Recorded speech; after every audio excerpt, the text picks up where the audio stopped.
Live from London, this is The World Today. Hello, I'm Jamie Owen. Welcome to the programme. Our top stories: Israel and Hamas agree a 4-day truce in Gaza, the first pause in hostilities since this conflict began 7 weeks ago. Our other headlines: who's going to be Prime Minister? 4 candidates from across the political spectrum hope to become leader in the Netherlands' knife-edge election.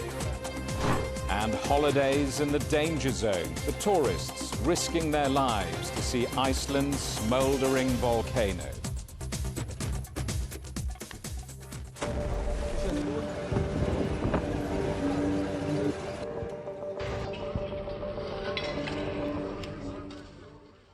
Israel and Hamas have agreed a 4-day truce in Gaza, the first pause in hostilities since this conflict began almost 7 weeks ago. Under this agreement, 50 hostages captured by the armed group will be released in exchange for 150 Palestinian women and children held in Israeli prisons. The halt in fighting will also allow much-needed humanitarian aid to enter the besieged Palestinian enclave. Our correspondent Yolo Abdavid reports.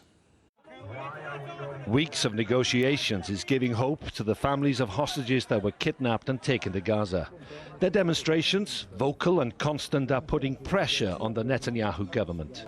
The best thing is that everybody will be released at the same time. Some can stay in that situation for a bit longer, and some will not be able to hold on. So we have to start doing the deals and get them back to us. Late into the night, Israeli ministers and senior army officers discussed the Qatari brokered agreement.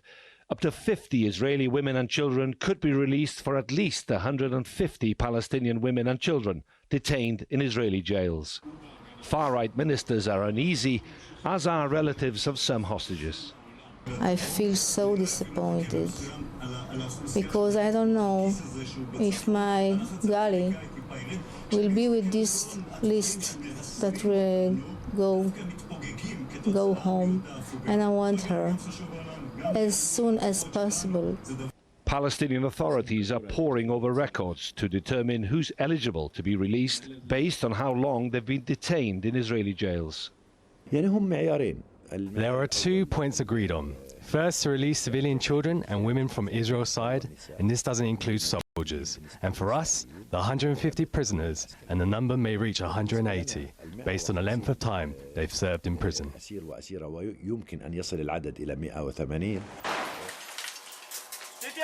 Within Gaza, the fighting continues. These unverified pictures show Israeli soldiers in or near Gaza City. The aim of Israel's government is to destroy Hamas, regardless of diplomatic discussions on how hostages will be freed and when Palestinian prisoners will be released. For civilians in Gaza, caught between Hamas and Israel, the past 6.5 weeks have been full of terror. We hope the ceasefire will be good and that we'll see positive solutions. We pray for a ceasefire. We pray for people to live in peace so that they can go back to their jobs and homes, to have stability. Qatari and Egyptian negotiators know there's international momentum behind this agreement. It may not stop the war, despite more world governments favouring a ceasefire as soon as possible.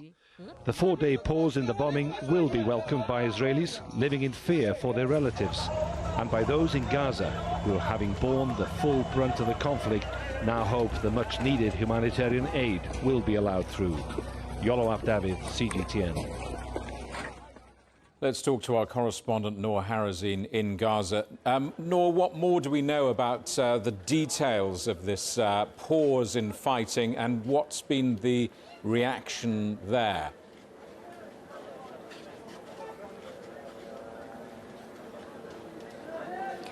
Well, yes, finally, after 7 deadly weeks of war between Hamas and Israel, people are optimistic and happy, actually, about this truce here, people here on the ground in Gaza.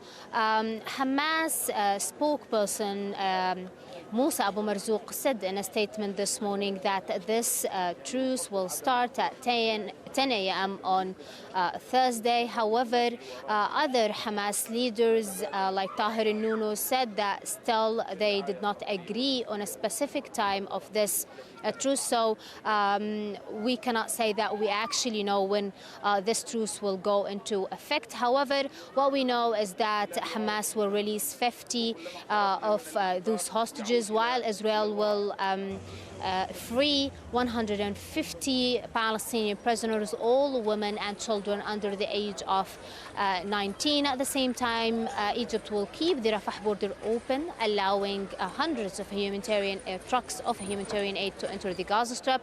Of course, most of them have food, medical aid, and most importantly, fuel.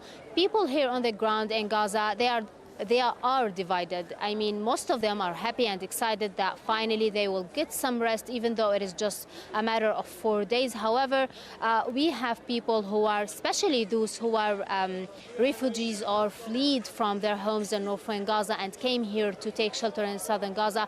These people were actually looking forward for a truce that can allow them to go back to northern Gaza, to their homes, check on their homes, maybe get some of their needs. However, unfortunately, this truce does not have this condition, and people only can go one way from northern Gaza to southern Gaza. Nor this pause in the fighting supposedly comes into effect tomorrow morning. I guess until then, there is no let-up in the military action.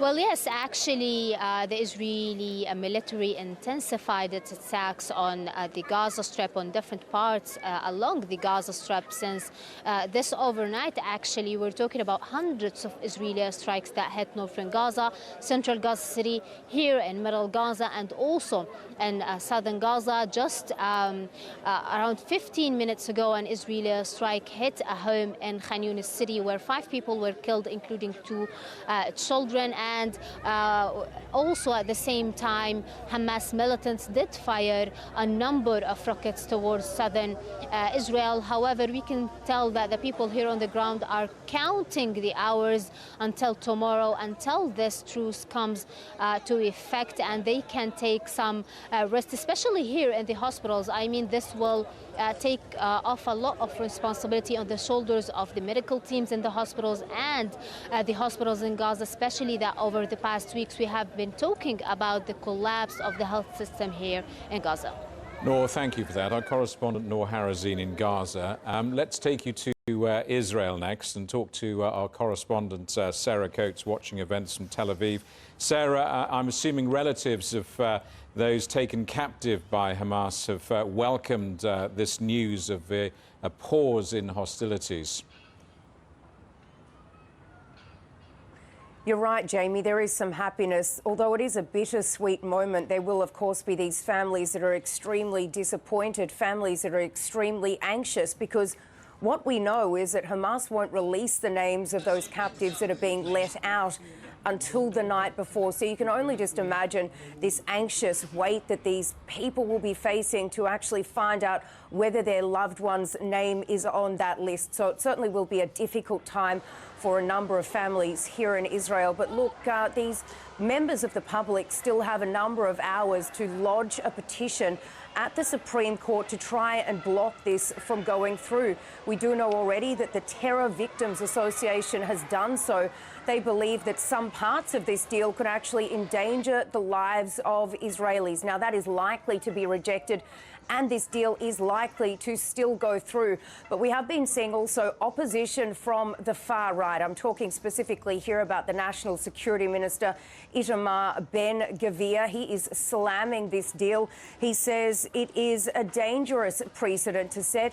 He says it repeats past mistakes. And look, he could likely there be referring to this 2011 deal, which saw one soldier, Gilad Shalit, released with 1,000 Palestinian prisoners released for just this one Israeli captive. And among those prisoners was the head of Hamas, Sinwar, and he is one of the people that is very much widely thought to have been one of the ones that was directing this October 7 attack. So look, certainly from the family's point of view, a lot of relief, but many in the public certainly don't think it is a good idea. There are presumably hopes that this truce is going to be extended, but Benjamin Netanyahu has said that this war will continue.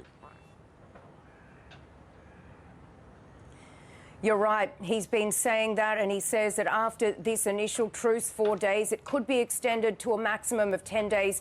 He is saying that this ground operation will continue, and not only continue, that it will deepen. And look, the Israeli military today announced yet another evacuation order that is expiring now as we go to air. This is for residents in the northern part of the Strip to once again move to the very south of the coastal enclave. They say it's for their own protection, but look, we have been seeing strikes right across the Strip. And the military also came out a little earlier today to say that so far since this ground operation, they've hit 400 tunnel shafts in the Strip, blowing them up, while the military also says it is completely surrounding the Jabalia refugee camp. It says it hit a number of terrorist rocket launching sites and also Hamas militants there earlier today, but certainly still coming at a cost to the Israeli military. The number of fallen soldiers to date stands at around 70 people. So certainly not coming at a small price for the Israelis either. Sarah, thank you for that. Our correspondent Sarah Coates in Israel. Well, let's try and get more now on the humanitarian situation in Gaza and talk to Tommaso Della Longa from the International Federation of Red Cross and Red Crescent Societies, joining us from Geneva. Tommaso, I guess you probably don't know the answer really, but how do you think this is going to work in practical terms? Well, thanks a lot for having me today. Yeah, I mean, it's difficult to say at the moment because we are still trying to understand all the details and also when this agreement will start. So we do hope that we'll be able, as soon as this agreement will be up and running, let's say, we'll be able to bring more humanitarian aid from Egypt, including fuel, which is really much needed in Gaza for electricity, water sanitation, water, and then, of course, to have some safety to reach people around Gaza. And what are colleagues of yours in the humanitarian community saying about this 4-day pause in fighting? Well, of course, there is optimism. I am sure that people in Gaza, as well as the family of hostages, are, taking this as a positive news. We have been asking to the parties in the conflict and the international community for the fighting to stop, because without this, it's impossible to have safety. And of course, without safety, it's impossible to do anything around the Gaza Strip. So we do hope that this will happen, possibly tomorrow, and then that we'll have these days where we'll be able to refurnish hospitals, bring fuel, bring medicine, bring food and water, and really give relief to the people in Gaza. I think we spoke a month ago, and if I recall rightly, you called the situation in Gaza catastrophic. I mean, I wonder, all these weeks on, how worse has it got, and what words could you possibly use to describe it now? I use the word desperate, sincerely speaking, even if I'm running out of words to talk about a situation that is really sad and not acceptable. We're talking about mostly all the civilians in Gaza who are displaced or with immense humanitarian needs. We're talking about a situation where hospitals are closing because they're lacking fuel, medicine, all the basic. We're talking about a situation where we're kind of celebrating when we are able to evacuate safely patients from hospitals. But then, meanwhile, this will mean that those hospitals will close. So then 100,000 of people will not have any more access to those hospitals, will not have any more access to health.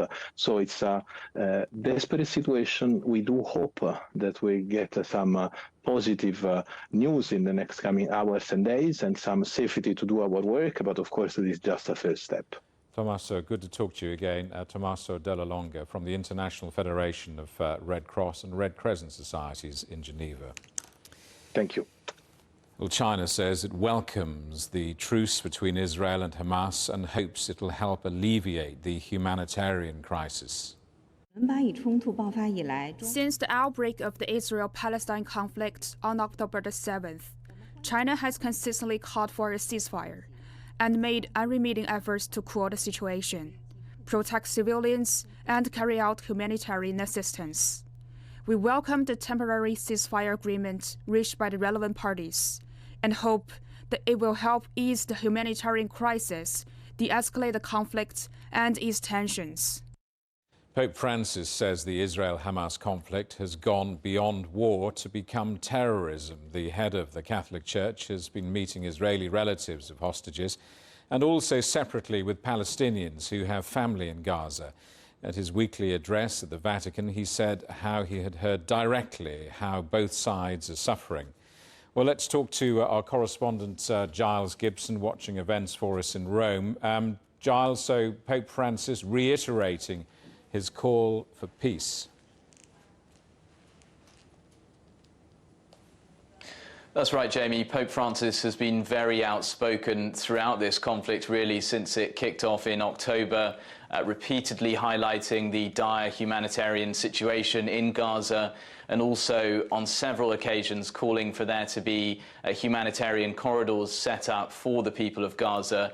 But what we've also seen at the same time is the Vatican being very careful that the Pope is not seen to be choosing one side or the other or sort of favouring one side or the other in this conflict. And we can see that in the way that these meetings have been set up. So he first met with a Israeli delegation. We're told that it was made up of 12 people who have family members currently being held hostage by the Hamas group. And then after that, he had a separate meeting, this time with a Palestinian delegation.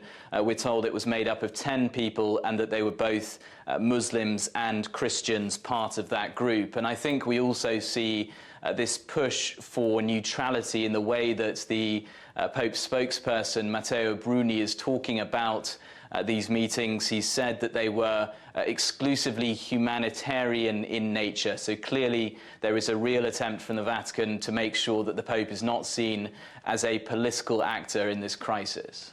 And the Pope is set to travel to Dubai to weigh in on another big geopolitical issue. That's right, this time climate change. So the Pope is going to be heading to the COP28 climate change conference next week. This is perhaps an issue where he doesn't have to be so careful in sort of choosing his words. He doesn't have to be seen to be sort of not favouring one side or the other. He can be very outspoken about the need for the world to take action when it comes to climate change. Now, Jamie, we don't have an exact schedule for the Pope yet, but we believe he's going to be on the ground in Dubai at the conference for 3 days, and we could even see him actually addressing the delegates there, issuing another one of his calls for there to be immediate action to reduce carbon emissions all over the world. Of course, earlier this year, we saw the Pope suffering from some relatively serious health issues. He had abdominal surgery back in June, and that led to fears that perhaps the Pope was going to have to scale back his international travel because, of course, he is also well into his 80s. But actually, since then, we've seen the Pope taking on a pretty busy international travel schedule. He headed to Mongolia and Portugal over the course of the summer, and now he is heading off to attend the COP28 conference in Dubai. Giles, thank you for that. Our correspondent Giles Gibson in Rome. You're watching CGTN. Still ahead, the Netherlands is due to get a new Prime Minister for the first time in 13 years. But who will it be? 4 main candidates are all in with a chance.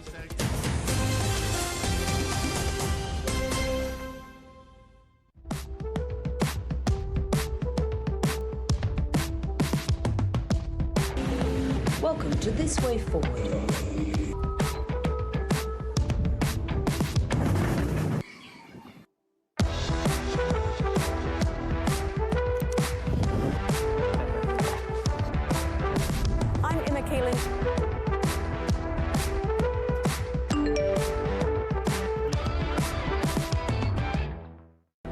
What do we mean when we talk about The difference. Brazen axe. The difference is in the detail. The background. Defense ministers from The wider angle and perspective of every story. Wherever the story may be. CGTN. See the difference.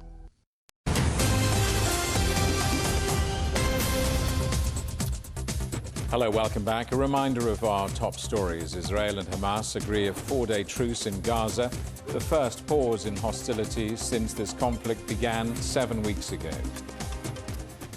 The Netherlands is set for a new prime minister for the first time in 13 years. 4 parties, from left to far right, are vying to become the largest group in parliament, and their leaders each have a chance of becoming the next prime minister.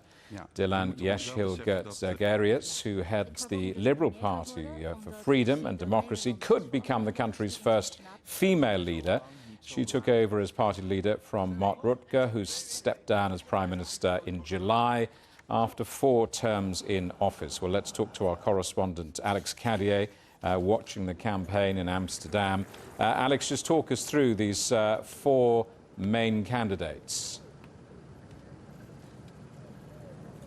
Well, Jamie, we'll start with Dylan Yeşilgöz. She is the leader of the VVD party, that People's Party for Freedom and Democracy, that has been dominating Dutch politics for 13 years. She is the country's justice minister. She came here, age 7, as a refugee from Turkey, and that is one of the big points of this campaign, that charisma, that personal story that has been so important to her and her family's success here in the Netherlands. The problem that their campaign has is, how can you be the change candidate and the continuity candidate? And that is the big challenge. That is what she was attacked for on those televised debates by Frans Timmermans. He is the leader of the coalition between the Labour Party and the Green Party. He was the EU's climate commissioner until this summer, when he stepped down to run this campaign. He attacked the VVD for being very much having blind spots for some of their big scandals over the years. Now, they are all tied, all 4 of these candidates. The third is Geert Wilders. Now, the likelihood of him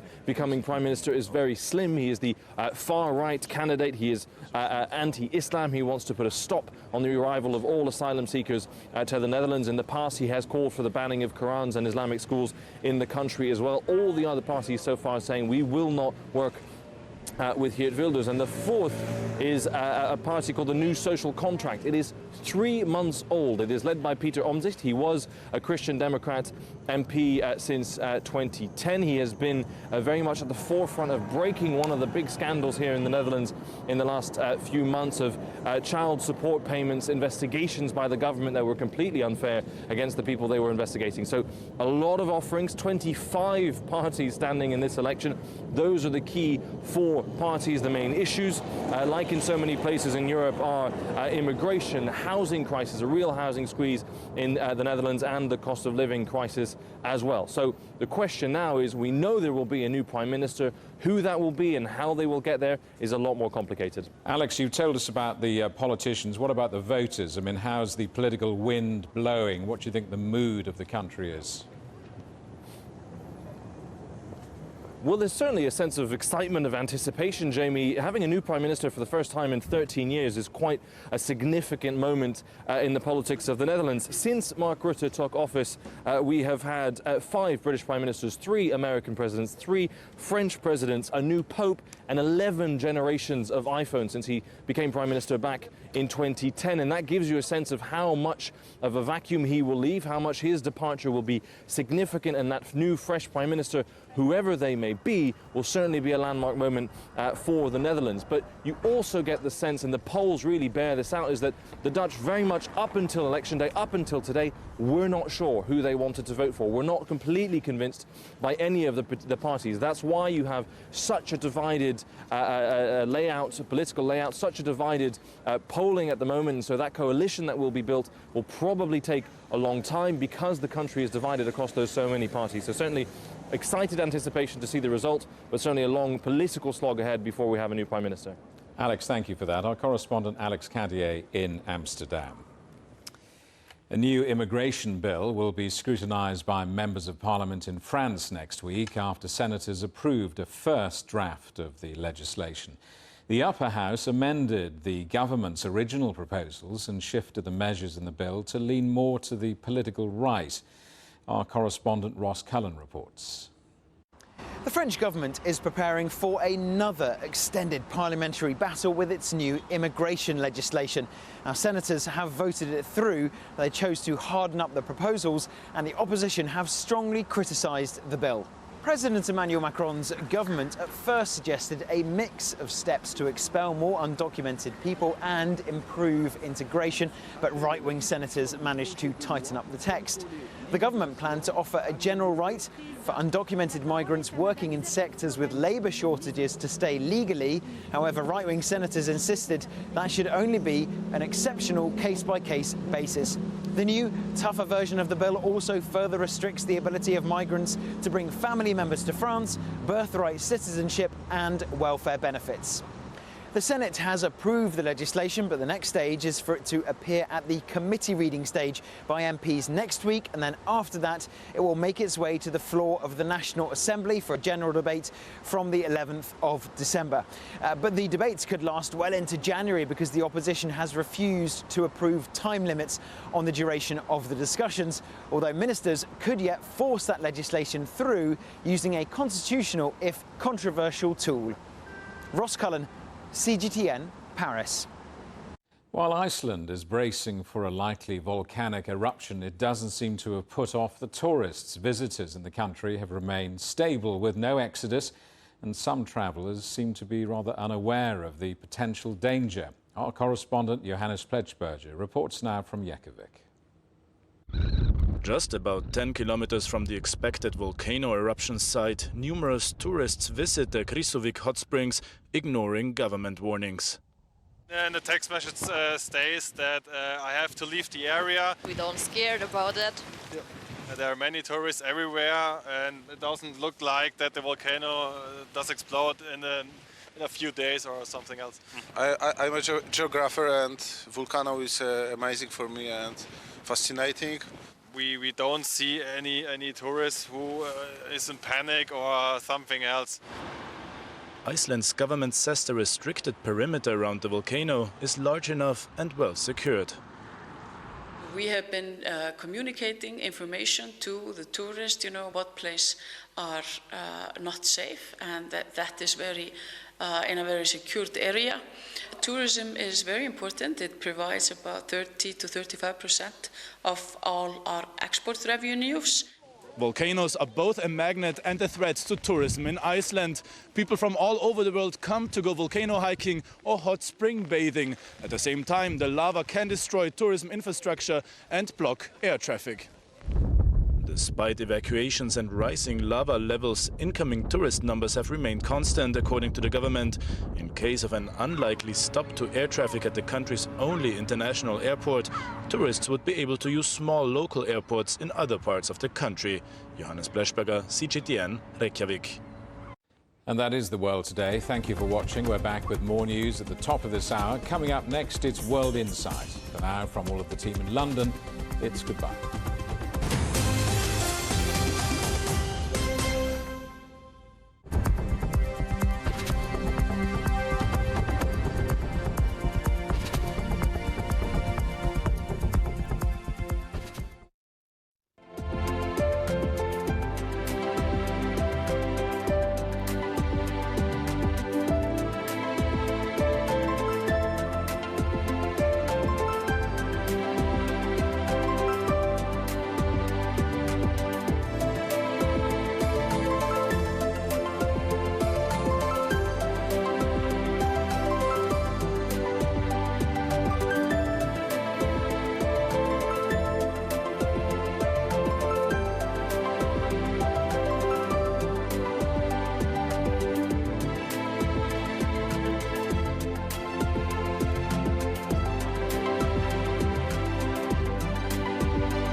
This is CGTN, China Global Television Network.